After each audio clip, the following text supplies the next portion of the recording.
Hi everyone, welcome to the channel again, and in today's video I have some projects I need to get through today, so make sure you go ahead and stick around with us because these projects include seed starting and some transplanting. So let's go ahead and move on to the very first project. So the very first project I want to go through today is seed starting.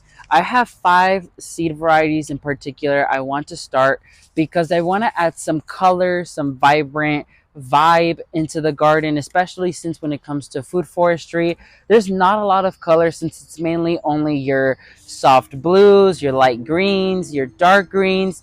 And so by adding some color, it will lighten up the garden 10 times more than it already is. And so the few varieties I've chosen is the Candy Cane Zinnia. The rest of these varieties are from my good friends over at Plant Good Seed. They offer many cool varieties for you to choose from, and they're very high quality as well. So the second one is a double white hollyhock. Next is the ever tender okra. Next up is red roselle. I did make a video on starting those seeds. However, they weren't 100% successful. I did transplant them, I think, a little bit too early, and so that messed up their root system and they were stunted. So I'm going to restart again, so hopefully I can have some good size hibiscus or red roselle plants in the garden.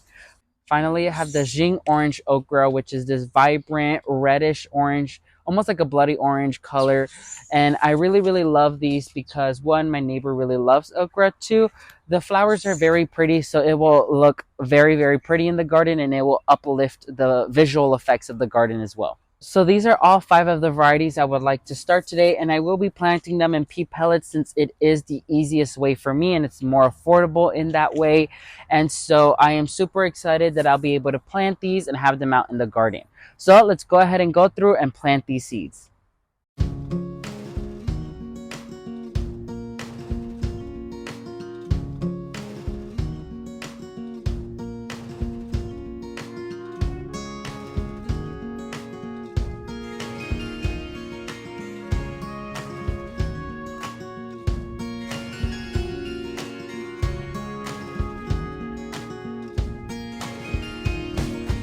So I went ahead and I planted all the varieties I wanted, as well as the quantity I've wanted of each. And so now something I'm going to try new is to put sphagnum moss on top of them. Like, pea pellets tend to dry out very quickly. I want to retain that moisture some way, somehow. And so I thought by putting sphagnum moss on top of it, it will trap in the moisture, and whenever they're watered, it will constantly keep them moist and it will promote a faster germination rate. So let me go ahead and put some sphagnum moss on top, and let's go ahead and move on to the very next project. Something I wanted to clarify is that I only lightly scattered sphagnum moss on top. Is not a huge thick layer of sphagnum moss, if not a very light one, because I don't want the seeds to not germinate at all or damp off. And so I'm only adding a very light layer of the sphagnum moss to keep moisture in, but allow the seeds to properly germinate as well. So now let's move on to the next project, which is transplanting some blueberries I have down there. So let's go ahead and do that. So blueberries don't thrive here in southern Florida, but these blueberries have stayed alive and they've been pushing new growth, and one of them actually started flowering. And so, like, blueberry season is right around the corner. I want to go ahead and uplift these and move them to another area where they'll receive more sunlight and more care, because they were planted in this area, and then I built a table on top of them, and so sunlight is just being completely blocked from this plant. And so I want to properly care for these, and so I will uplift them and move them to an area that receives around 4 to 5 hours of morning sun, and then by the afternoon they'll be shaded. And they're right next to my Vivor retracting hose, which I'll be able to easily water them there. So let's go ahead and uplift these plants and move them to their designated area. And then I'm going to show you guys how I'll be transplanting them to make sure that they survive.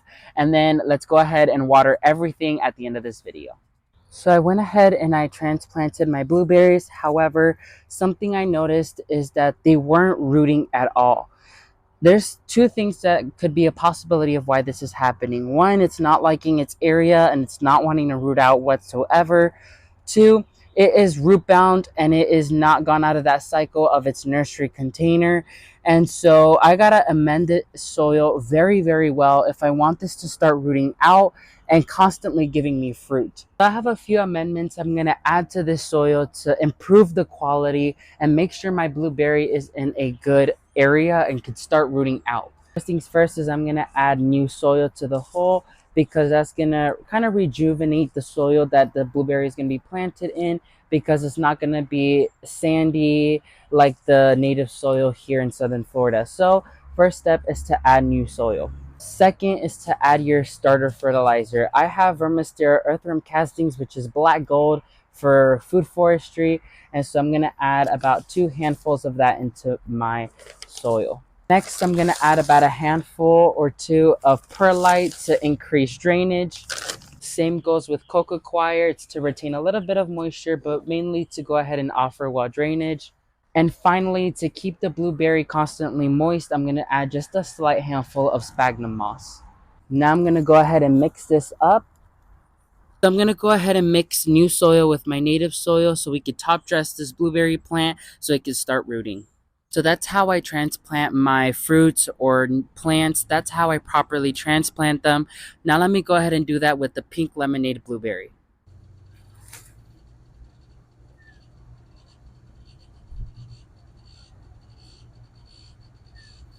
So I went through and I transplanted both my standard blueberry and my pink lemonade blueberry. So now what's left is to well water them in. It's really important to make sure your transplanted plants are well watered for the next 2 to 3 days, maybe even 4 days, because you want to assure that those roots are well hydrated and they start pushing out new tender roots so they can start establishing to their new home. So it's really important that you set your irrigation system or you set a reminder to make sure that those plants are well watered for the 2 to 3 days straight. And then after that, at least 2 to 3 times per week until they properly establish. So let me go ahead and go through and well water these plants, and let's go ahead and wrap up this video.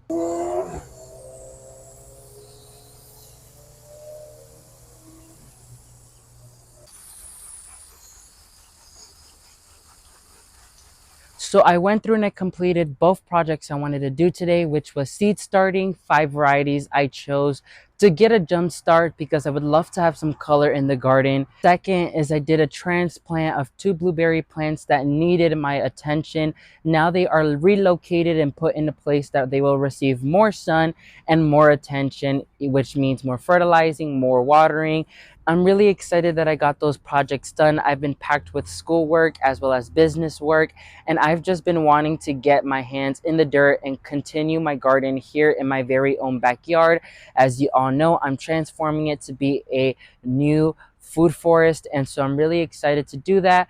And so thank you all so much for watching this video. Make sure you subscribe and like to support this page. Share with your friends and family to help other people learn about agroforestry or food forestry. And thank you all so much for watching this video. Comment down below what you thought on this video, if you would like to see more videos like this.